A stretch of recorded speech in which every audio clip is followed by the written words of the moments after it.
నమస్తే నేను జ్యోత్స్న. అహ్మదాబాద్ విమాన ప్రమాదంపై aircraft accident investigation bureau నివేదిక ఇచ్చింది.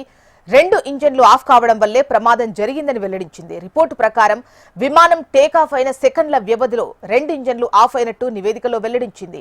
మధ్యాహ్నం 1:38:39 విమానం టేకాఫ్ అయిన వెంటనే 155 నాట్ల వేగంతో వెళ్లగా 1:38:42 180 నాట్ల గరిష్ట వేగాన్ని అందుకుంది. ఆ వెంటనే 2 ఇంజన్స్ ఆగిపోయాయి. సెకండ్ల వ్యవధిలో 2 ఇంజన్లకు ఇంధన సరఫరా ఆగిపోయింది.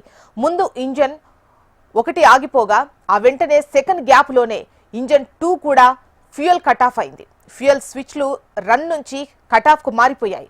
2 ఇంజన్స్ 1 సెకండ్ గ్యాప్ లో ఆగిపోయాయి.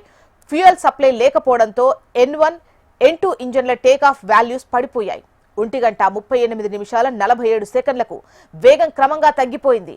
ఈ సమయంలో కాక్పిట్ లో ఎందుకు ఇంజన్లు ఆఫ్ చేశారని ఒక పైలట్ మరొకరిని అడగ్గా తానేం ఆఫ్ చేయలేదని మరో పైలట్ సమాధానం ఇచ్చినట్టు బ్లాక్ బాక్స్ లో రికార్డ్ అయిందని ఏఏఐబి నివేదికలో స్పష్టమైంది. ఇక ఆఫ్ అయిన ఇంజన్స్ ను తిరిగి ప్రారంభించేందుకు పైలట్లు ప్రయత్నించారు.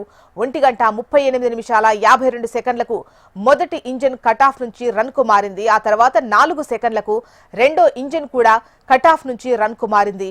2 ఇంజన్లలో ఎగ్జాస్ట్ టెంపరేచర్ క్రమంగా పెరిగిపోయింది. ఇంజన్ 1 లో రీలైటింగ్ ప్రక్రియ విజయవంతమైనా ఇంజన్ ప్రారంభం కాలేదు. ఇంజన్ 2 ప్రారంభమైనా అప్పటికే గరిష్ట వేగంతో ఎగిరిన విమానానికి తగిన వేగాన్ని అందించలేకపోయింది.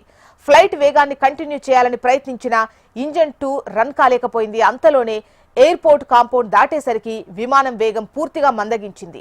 1:39 పైలట్లు మేడే కాల్ ఇచ్చారు. ఏటీసీఓ స్పందించినా తిరిగి పైలట్లు మాట్లాడలేదు. ఆ వెంటనే ఫ్లైట్ కూలిపోయింది. 1:44 ఫైర్ సిబ్బంది ఘటనాస్థలికి వెళ్లారు. అయితే ఈ ఘటనలో పక్షి ఢీకొన్నట్టు ఎక్కడా కనిపించలేదని వెల్లడించింది ఏఏఐబి.